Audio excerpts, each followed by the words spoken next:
Ma petite amie a ri et a dit, « Je ne peux pas croire que j'ai presque accepté de me mettre en couple avec quelqu'un qui vérifie encore les prix avant de commander des verres. » J'ai souri. J'ai payé l'addition complète du dîner. Et je suis parti discrètement pour toujours. 9 mois plus tard. Elle m'a vu par hasard assis au bord du terrain lors d'un match de basket.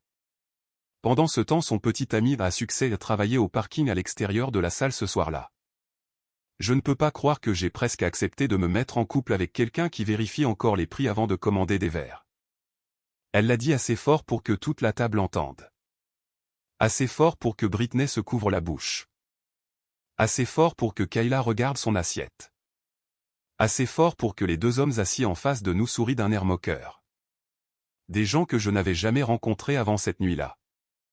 Ils ont souri comme s'ils venaient de regarder quelque chose qu'ils allaient rejouer plus tard. Elle a ri après l'avoir dit. Comme si de rien n'était. Comme si je n'étais rien. Je n'ai pas dit un mot. J'ai pris l'addition. J'ai regardé chaque chiffre dessus. Et ensuite j'ai payé toute la facture. Son plat principal.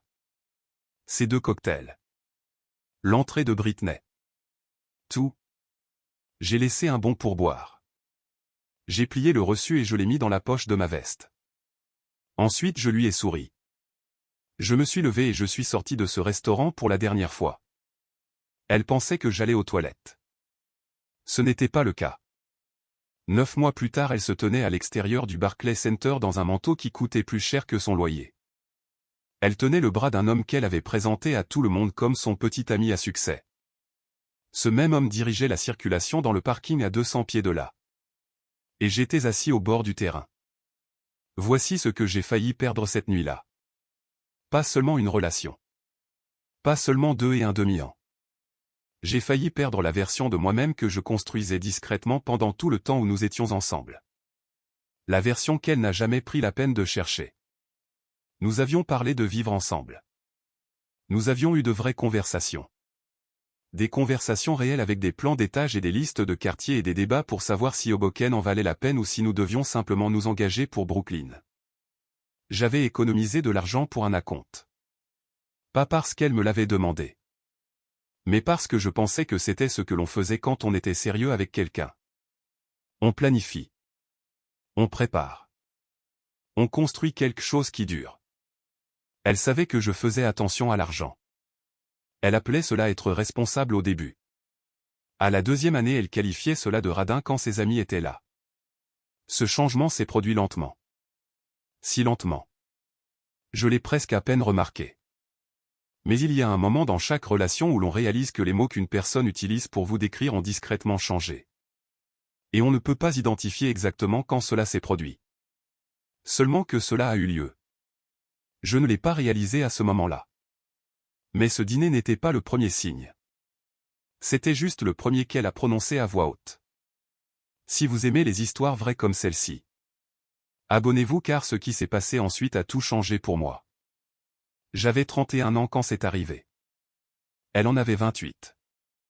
Nous nous sommes rencontrés lors d'un événement sur un toit dans le sud de Manhattan. Des amis communs. La fin de l'été. Le genre de nuit où la ville semble se donner en spectacle pour vous. Elle était vive et drôle d'une manière qui semblait authentique. Elle avait des opinions sur des choses importantes. Et elle n'avait pas peur de les exprimer. Nous sommes sortis ensemble pendant 2 et un demi-an. Pour la première année nous allions bien. Pour la 2e année c'était correct. Pour les 6 derniers mois je pense que j'étais le seul à encore faire des efforts. Au moment où nous sommes arrivés à ce dîner quelque chose avait déjà changé. Je ne l'avais simplement pas encore accepté. C'est la partie qui est difficile à admettre. Pas qu'elle ait changé. Mais que j'ai continué à essayer de comprendre une version d'elle qui n'existait plus. Ou peut-être qui n'avait jamais existé. Je ne suis toujours pas sûr de ce qui est pire. Le premier vrai signe est apparu environ 8 mois avant le restaurant. Nous étions à une fête d'anniversaire pour son amie Chelsea dans le West Village. L'appartement était agréable. Pas impressionnant mais agréable. Le petit ami de Chelsea à l'époque. Un gars de la finance nommé Marcus. Venait d'être promu. Et tout le monde dans ce cercle semblait se recalibrer autour de ce fait.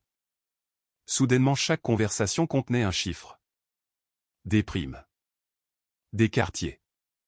Des projets de vacances qui existaient surtout pour être mentionnés. Je me suis assis avec un verre et j'ai écouté. J'étais au milieu de quelque chose au travail. Un projet qui se construisait lentement et dont je ne parlais pas beaucoup. Car j'avais appris très tôt que décrire un potentiel est un jeu perdant. Les gens ne réagissent pas au potentiel.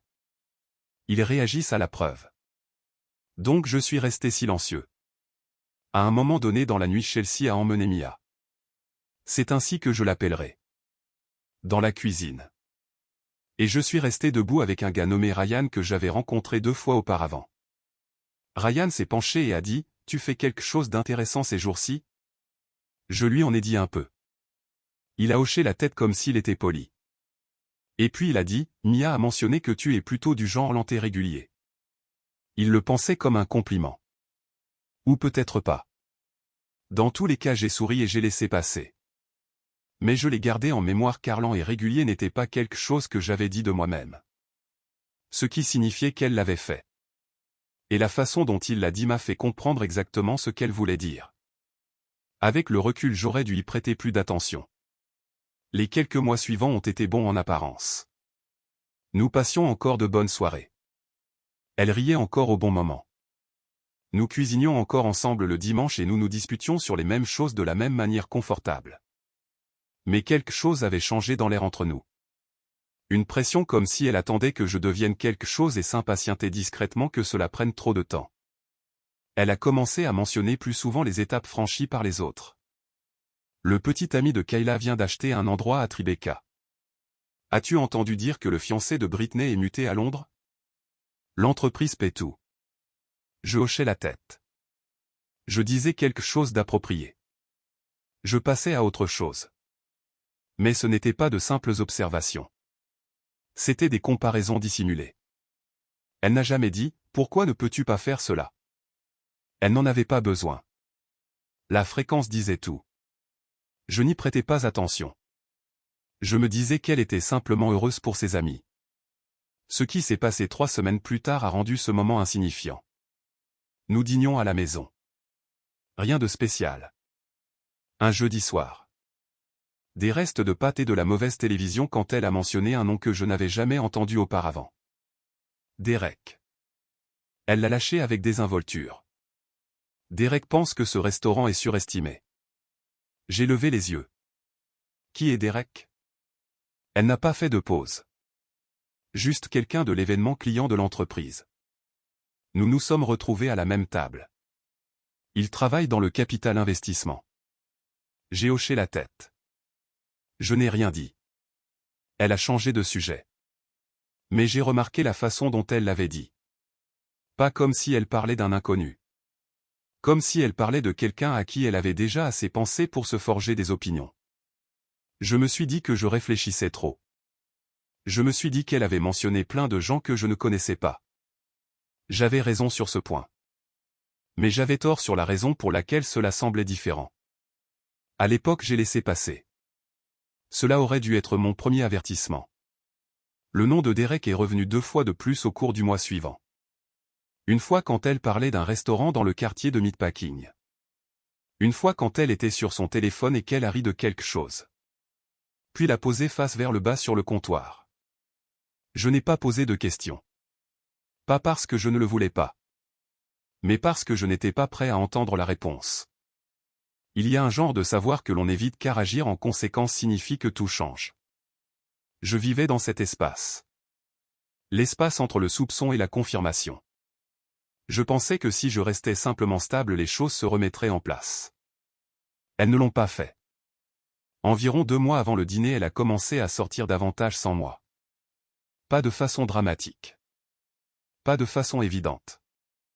Juste progressivement. Des soirées entre filles qui commençaient à 7 heures et se terminaient à 2 heures. Des événements qu'elle mentionnait après coup au lieu d'avant. Des brunchs dont j'entendais parler le dimanche soir quand elle rentrait avec ses chaussures à la main. Elle ne mentait pas vraiment. Elle ne m'incluait tout simplement plus. Et je continuais à être présent. À faire des projets. À essayer de combler la distance qui s'élargissait entre nous chaque semaine. Je ne savais pas que quelqu'un d'autre était déjà impliqué. Ou peut-être que je le savais et que je ne voulais tout simplement pas encore que ce soit réel. Le dîner a eu lieu un vendredi soir en octobre. C'était son idée. Une sortie de groupe. Elle, Britney, Kayla et quelques autres personnes que je ne connaissais pas. Eh bien nous sommes allés dans un endroit du quartier Flatiron qui avait le genre de menu où les prix étaient indiqués sans les signes euros. Comme si retirer le symbole rendait le chiffre plus petit. J'ai regardé le menu. Pas parce que je n'avais pas les moyens. Mais parce que je regarde toujours les menus. J'ai toujours cru que savoir ce que coûte quelque chose avant d'accepter de le payer n'est pas un défaut de caractère. C'est juste de l'attention. Mais elle m'a vu le faire et elle a décidé que c'était le moment. Je ne peux pas croire que j'ai presque accepté de me mettre en couple avec quelqu'un qui vérifie encore les prix avant de commander des verres. Elle l'a dit comme la chute d'une blague. La table a ri. J'ai souri. J'ai payé l'addition et je suis sorti. Je ne l'ai pas bloqué ce soir-là. J'ai failli le faire. Mais quelque chose m'a dit d'attendre.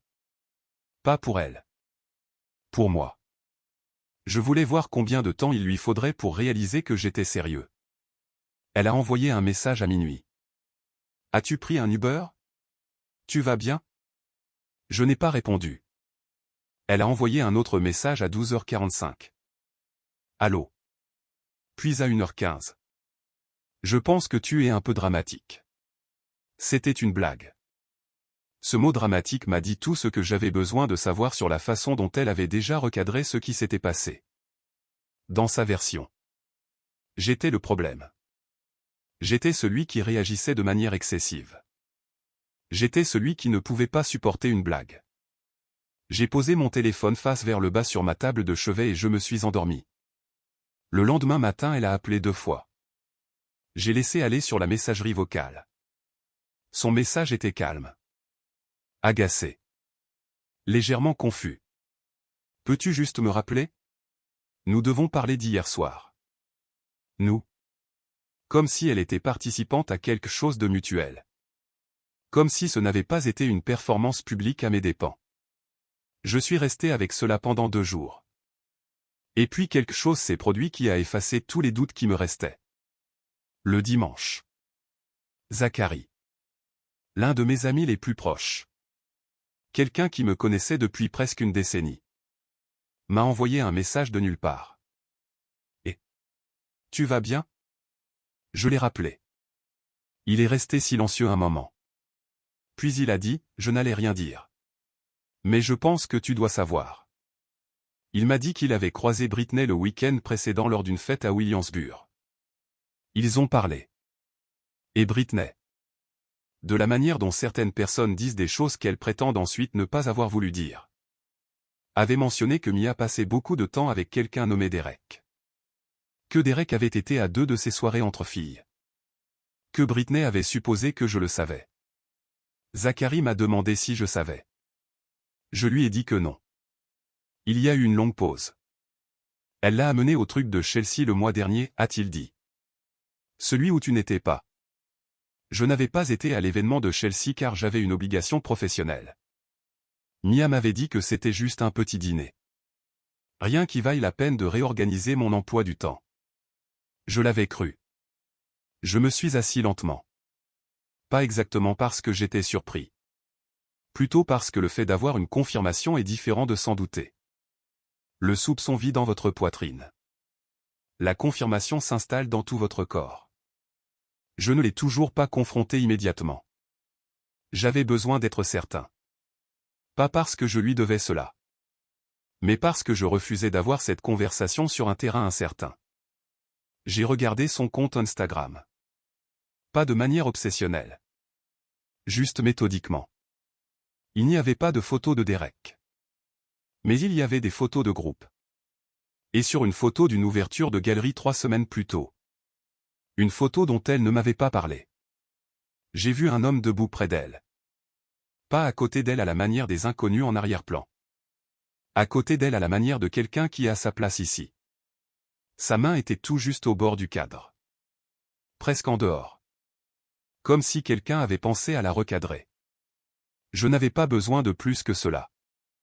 J'ai appelé Tyler, un autre ami qui connaissait des personnes de son cercle élargi. Il a fait quelques recherches discrètes. Le mardi, j'avais une image complète. Derek était réel. Il était dans les parages depuis au moins 2 mois. Peut-être plus. Et Mia m'avait laissé continuer à me présenter. À faire des projets. À payer des dîners. À construire un avenir auquel elle avait discrètement cessé de participer. Le dîner n'était pas une blague. C'était une porte de sortie. Elle n'était tout simplement pas assez courageuse pour la prendre elle-même. Alors elle m'a fait me sentir assez petit pour que je parte de moi-même. Je lui ai demandé de passer mercredi soir. Elle s'est présentée avec l'air légèrement prudente. Pas coupable. Prudente comme quelqu'un qui savait qu'une conversation arrivait mais qui avait déjà préparé sa défense. Je n'ai pas commencé par Derek. Je n'ai commencé par rien de tout cela. J'ai dit très simplement, j'ai réfléchi à vendredi dernier. Elle a expiré. Je savais que tu étais encore contrarié par cela. C'était une blague. Tout le monde rit de choses comme ça. Tu es trop sensible parfois. Je l'ai regardé pendant un moment. Pas avec colère. Juste avec le calme qui vient quand on a déjà pris une décision. Je sais pour Derek, ai-je dit. Elle est restée très immobile. Pas l'immobilité de quelqu'un faussement accusé. L'immobilité de quelqu'un qui est pris au piège. Elle a commencé à dire quelque chose. J'ai levé légèrement une main. Pas agressivement. Juste assez. Tu n'as pas besoin de l'expliquer, ai-je dit. Et je le pensais. Je ne voulais sincèrement pas de l'explication. Pas parce que cela aurait fait plus mal. Bien que cela aurait probablement été le cas. Mais parce que rien de ce qu'elle dirait n'allait changer ce que je savais déjà. Elle m'avait laissé continuer à essayer alors qu'elle était déjà ailleurs. C'était la seule vérité qui comptait. Je ne vais pas crier, ai-je dit. Je ne vais pas en faire une scène. Elle m'a regardé comme si elle attendait la suite. Je voulais juste que tu saches que je sais. J'ai pris ma veste sur le dossier de la chaise. Prends soin de toi. Et je suis sorti. Elle a appelé 2 fois avant que j'atteigne la rue. Je n'ai pas répondu. J'ai bloqué son numéro ce soir-là. Je l'ai bloqué sur tout. Et puis je suis rentré chez moi et j'ai commencé le chapitre suivant de ma vie discrètement. Sans l'annoncer à personne. Le silence n'était pas une performance. Ce n'était pas une punition. C'était juste de la clarté. Certaines choses ne nécessitent pas de réponse. Elles nécessitent une décision. J'avais pris la mienne. Les 2 premières semaines ont été les plus difficiles. Pas à cause d'elle spécifiquement. Plutôt à cause du vide que son absence a laissé. 2 et un demi ans d'habitude ne disparaissent pas du jour au lendemain. Les routines du dimanche. Les petits messages tout au long de la journée. Le rythme familier d'une vie partagée. Même d'une vie qui avait discrètement cessé de fonctionner. La structure vous manque avant que la personne ne vous manque. Et puis lentement vous réalisez que la structure était un substitut à quelque chose de plus important. Je me suis plongé dans le travail. Pas comme une échappatoire. Ou peut-être en partie comme une échappatoire. Mais parce que je construisais quelque chose depuis les 18 derniers mois. Et cela atteignait enfin le point où cela nécessitait toute mon attention. Cela faisait 3 ans que j'avais un cabinet de conseil financier que j'avais lancé en parallèle tout en gardant mon emploi de jour. Pendant la majeure partie de ce temps, cela avait été modeste. Durable mais modeste. Mais dans les 6 mois précédant la rupture, j'avais décroché 2 clients qui ont changé l'échelle des choses. De petites entreprises qui avaient besoin de quelqu'un qui comprenait les chiffres comme un chirurgien comprend l'anatomie. Pas seulement techniquement mais avec soin. J'ai compris que les chiffres avaient toujours été mon langage. La partie la plus étrange ne s'était pas encore produite. Au 2e mois, j'ai quitté mon emploi de jour. Ce n'était pas impulsif. Je le planifiais depuis presque 1 an. Mais avoir mes soirées et mes week-ends libres. Ne plus les passer à gérer le lent déclin d'une relation. Signifiait que je pouvais tout investir dans le cabinet. Cody. Un ami que je connaissais depuis l'université et qui s'était lancé dans l'immobilier commercial. M'a envoyé 2 recommandations de plus. Les 2 ont été converties. Au 3e mois j'avais 7 clients actifs et une liste d'attente. J'ai quitté mon appartement pour m'installer dans un appartement avec 2 chambres à Carroll Gardens. Rien de tape à accent grave-l'œil. De haut plafond. Une bonne lumière. À distance de marche d'une salle de sport que j'utilisais réellement. J'ai commencé à courir le matin. Pas parce que c'était sur une liste de développement personnel. Mais parce que la ville est plus calme avant 7 heures et j'avais besoin de ce calme pour penser. J'ai perdu 15 livres sans essayer. Pas exactement par discipline. Plutôt par l'absence d'alimentation liée au stress qui avait apparemment été une habitude que je n'avais pas nommée. Je pensais que l'histoire était terminée.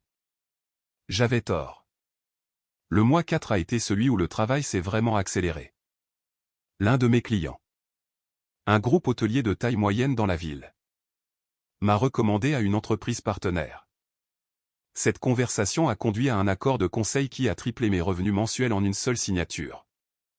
J'ai embauché ma première employée. Une femme vive et méticuleuse nommée Erika. Elle faisait de la comptabilité contractuelle et voulait quelque chose de plus permanent. Elle était meilleure que moi avec les systèmes. Ce qui était exactement ce dont j'avais besoin. Le cabinet avait maintenant une forme. Plus seulement un petit boulot. Une forme réelle. J'ai recommencé à faire du réseautage. Quelque chose que j'avais laissé de côté pendant la relation. En partie parce qu'elle m'avait toujours fait me sentir vaguement gêné de parler du travail. Comme si l'ambition était quelque chose dont il fallait s'excuser si les résultats n'étaient pas encore visibles. Sans ce poids je me déplaçais différemment dans les pièces. Pas plus bruyamment. Juste plus proprement. Plus comme moi-même. Au mois si j'avais 2 employés de niveau associé et une liste de contrats réguliers qui auraient été méconnaissables pour la version de moi assis à cette table de restaurant. Je n'étais pas riche. Laissez-moi être clair à ce sujet. Je construisais. Mais construire avec élan est une sensation différente de construire avec doute. Je connaissais la différence maintenant. J'avais tort de croire que l'histoire était terminée. Quelque chose arrivait encore. Je ne savais simplement pas que cela se produirait en public. Mois 8. Un de mes clients qui détenait une propriété partielle dans un groupe de divertissement sportif m'a offert 2 places au bord du terrain pour un match des Brooklyn Nets. C'était un geste d'appréciation pour le travail que j'avais accompli sur la restructuration de leurs opérations. J'ai invité Zachary. Nous nous sommes présentés avec des vêtements ordinaires. Pas de spectacle. Pas d'annonce. Juste 2 amis à un match de basket. Le genre de moment qui n'existe pour personne d'autre. Nous sommes arrivés en avance. Nous avons commandé 2 verres. J'ai d'abord regardé le menu. Comme je le fais toujours. Et je me suis installé dans des sièges qui étaient plus proches du parquet que je ne l'avais jamais été. Je n'avais pas pensé à Mia depuis des semaines. Peut-être plus. Elle était devenue une partie de l'histoire que j'avais déjà fini d'écrire. Du moins c'est ce que je pensais. C'était la mi-temps quand je l'ai vue. Ou plus précisément. Quand elle m'a vu. J'en ai pris conscience progressivement. De la manière dont on prend conscience d'être dévisagé. Une attirance dans la vision périphérique. Un changement dans l'énergie d'une foule qui faisait autre chose un instant auparavant. Je me suis tourné lentement. Elle se tenait peut-être à 30 pieds de là. Dans la zone du tunnel près de l'entrée du hall. Elle portait un manteau que j'ai reconnu sur son Instagram. Un manteau en laine de couleur camel. Le genre qu'elle avait probablement mentionné à ses amis 2 fois avant de l'acheter. Elle était avec Britney et Kayla. Et elle me regardait comme si elle observait quelque chose qui n'était pas censé être réel. J'ai maintenu le contact visuel pendant exactement 1 seconde. Pas un regard furieux. Pas un sourire. Juste une reconnaissance. Et puis je me suis retourné vers le terrain. Zachary l'avait remarqué. Est-ce que c'est? Ouais, ai-je dit. Au bord du terrain, a-t-il dit sans élever la voix. Ouais. Il a pris une gorgée de son verre. De bonne place. De bonne place ai-je approuvé. Ce que je ne savais pas à ce moment-là. Et ce que j'ai découvert plus tard par Zachary. Qu'il a découvert par un contact commun de Kayla. C'était ce qui se passait à 200 pieds de là au même moment. Derek. L'homme qu'elle avait présenté à son cercle comme quelqu'un de la finance. L'homme qu'elle décrivait. Selon Britney. Comme motivé et bien connecté et n'étant pas le genre de gars qui doit compter les centimes d'euros. Il travaillait à la salle ce soir-là. Pas à l'intérieur. À l'extérieur. Dans le parking. Il dirigeait les véhicules en portant un gilet réfléchissant. Ce n'était pas un jugement. Il n'y a rien de mal à ce travail.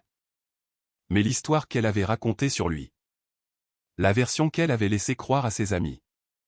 La version qui était censée refléter la qualité de ses goûts et les améliorations qu'elle avait apportées. N'était pas cette version. Je ne savais rien de tout cela pendant que j'étais assis au bord du terrain. Je savais juste qu'elle me regardait. Je savais juste que j'étais exactement là où je devais être. La deuxième mi-temps a commencé et je me suis laissé l'apprécier. Je n'ai pas regardé en arrière vers le hall. Je n'en avais pas besoin. Mais environ 20 minutes après le début du troisième quart-temps, j'ai senti la présence avant de la voir. Britney est apparue au bord de notre rangée. Elle s'est penchée. Mal à l'aise. Comme si elle avait été poussée là. Et a-t-elle dit. Et Britney. Une pause. Mia voulait que je te dise bonjour. J'ai hoché la tête une fois. C'est gentil. Britney avait l'air de vouloir dire autre chose. Comme si elle portait un poids qu'on lui avait remis et qu'elle ne savait pas comment poser. Elle ne savait pas que tu serais là. Je sais, ai-je dit agréablement. Une autre pause. Elle est superbe, a proposé Zachary. Pas de manière très utile. Britney l'a regardé. Puis est revenue vers moi. Es-tu ici avec quelqu'un, a-t-elle demandé. La question avait une signification spécifique en dessous. Elle voulait savoir si j'étais seul. Si j'étais toujours le même homme du restaurant. Si la géométrie des choses avait changé. J'ai regardé Zachary. Puis de nouveau Britney. Juste un truc de client, ai-je dit simplement. Pas une performance. Pas une vantardise. Juste la vérité énoncée clairement. L'expression sur le visage de Britney a changé d'une manière que j'ai reconnue. C'était le regard de quelqu'un qui recalcule. Je lui dirai que tu as dit bonjour, a dit Britney. Tu n'as pas à le faire, ai-je dit. Elle est retournée là où se trouvait Mia. Zachary m'a regardé. Ça va?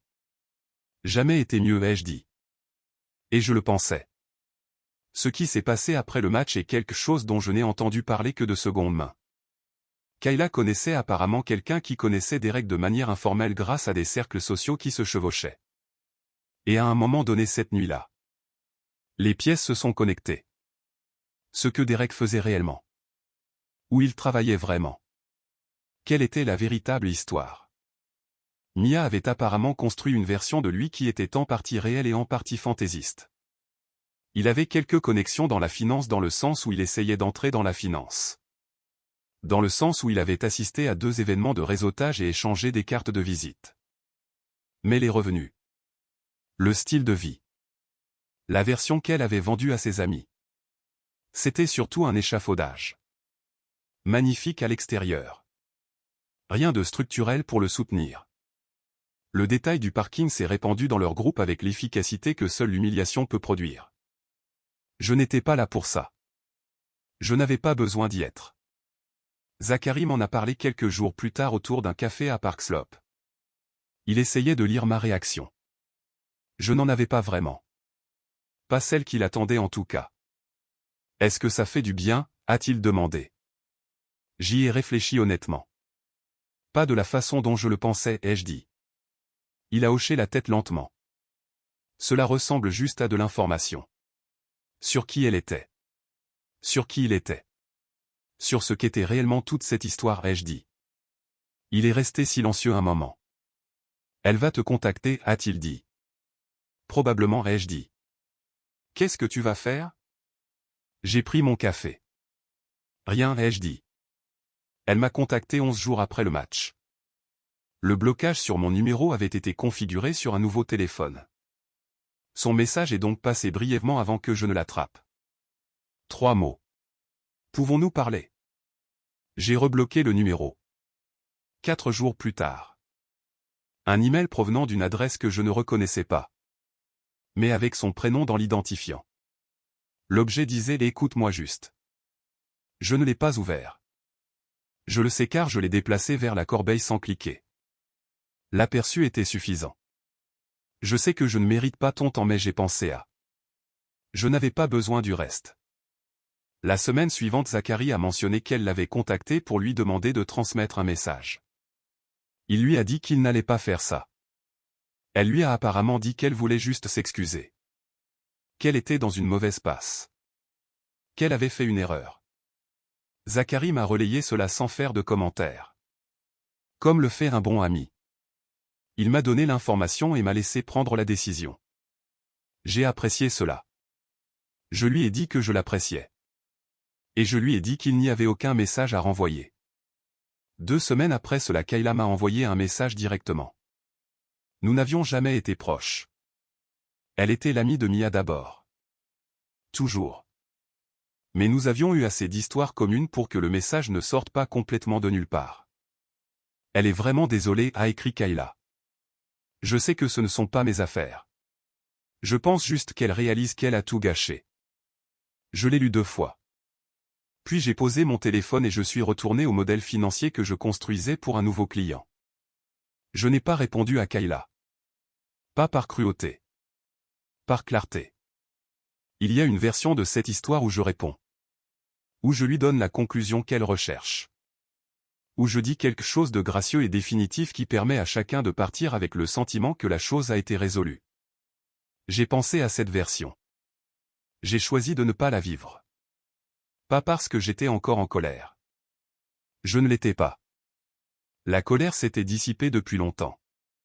Ce qui restait n'était pas de l'amertume. C'était juste une compréhension très claire de ce qu'avait été cette relation. Et de ce qu'elle n'avait pas été. Elle ne m'avait pas vu. Pas vraiment. Elle avait vu une version de moi qu'elle avait déjà jugée insuffisante. Et rien de ce que je dirais.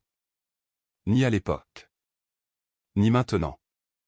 N'allait changer ce jugement initial. La différence est que son jugement n'avait plus aucun effet sur moi. C'était ça l'essentiel en réalité. Pas le succès. Pas les sièges au bord du terrain. Pas le fait que Derek soit démasqué. La différence était que son opinion sur moi était tout simplement devenue sans importance. Ce n'est pas une petite chose. Cela a demandé du travail. Ryan m'a finalement contacté lui aussi. Un message LinkedIn parmi toutes les choses possibles. Et mec. J'ai entendu dire que tu réussis bien. Prenons un café un de ces jours. J'ai accepté la connexion. Je n'ai jamais répondu au message. La tentative finale est arrivée environ 6 semaines après le match. Un message vocal d'un numéro que je ne reconnaissais pas. Sa voix. Elle ne pleurait pas. Elle était juste calme. Je sais que tu ne vas pas rappeler. Je voulais juste que tu saches que je suis désolé. Pas pour ce que tu penses. Peut-être. Je suis désolé d'avoir été le genre de personne qui a dit cela. Je ne pense pas avoir été une bonne personne avec toi. Je l'ai écouté une fois. Puis je l'ai supprimé. Elle avait raison de dire que je n'allais pas la rappeler. 9 mois plus tôt. Elle avait ri parce que je vérifiais les prix. Toute la table avait ri avec elle. Et j'étais resté assis là. Calme. Silencieux. Déjà parti à tous égards importants. Et j'ai payé chaque chose sur cette table sans hésitation. Elle pensait qu'elle décrivait mes limites. Elle décrivait en fait les siennes. Elle ne pouvait pas voir ce qu'une attention minutieuse aux chiffres permettait de construire. Elle ne pouvait pas voir que savoir combien coûte une chose avant d'accepter de la payer n'est pas une faiblesse. C'est exactement l'habitude qui vous amène au bord du terrain. Elle cherchait la version du succès qui était assez bruyante pour être vue de l'autre bout d'une pièce. Elle a manqué la version qui se construisait dans le silence. Cette nuit-là dans la salle, elle l'a enfin vue. Et je n'ai rien vu car je ne la regardais pas. J'avais arrêté de chercher depuis longtemps. Certaines portes ne se ferment qu'une seule fois. Celle-là s'est fermée au moment où elle a ri. Je l'ai juste laissé croire qu'elle était encore ouverte. Elle ne l'a jamais été.